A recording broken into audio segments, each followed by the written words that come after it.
For characters in a setting, what is actually involved in traveling from one sun to another? That's an interesting question. So one of the concepts that lies within the setting of Invisible Sun is that the external reflects the internal, and the internal reflects the external.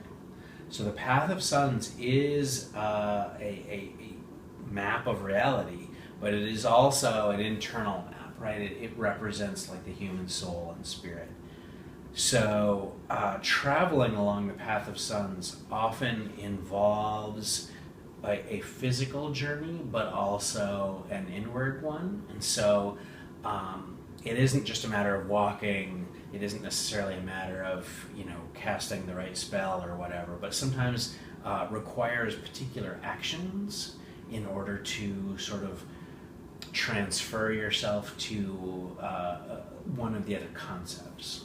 So perhaps you'd have to think or meditate on a particular emotional state to attune yourself to the goal.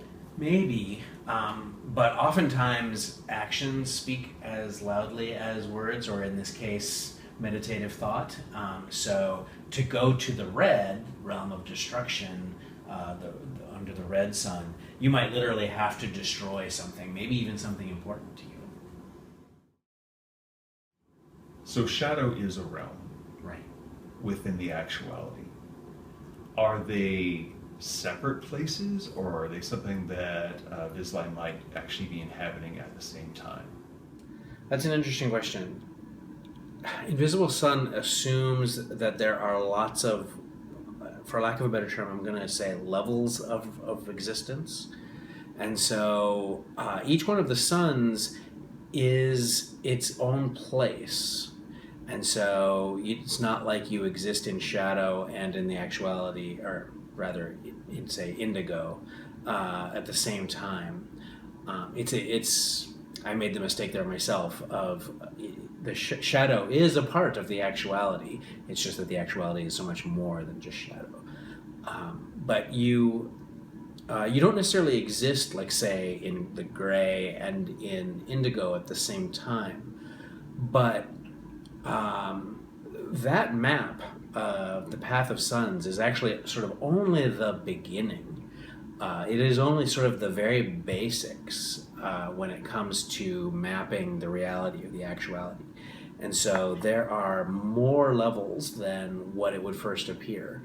This is all going to obviously be explained in great detail in the setting guidebook that's going to be in the game.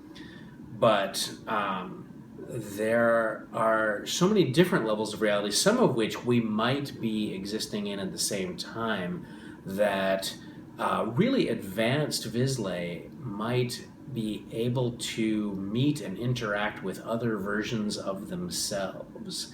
They might actually even be able to call upon those other versions of themselves for aid. And that presents a really interesting gameplay opportunity, right? Because once you've met a number of versions of yourself, maybe you have the choice. Okay, well, I'm going to go on this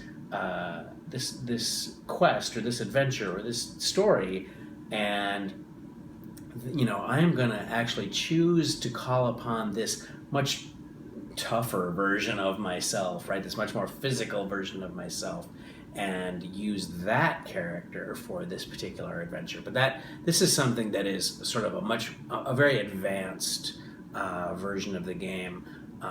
We'll be talking about that in one of the upcoming updates to the game, that there are what I call advanced modules that kind of take and make this game sort of even more deep, that will really kind of enrich the experience for those that want to take them on, because it really does make things more intricate.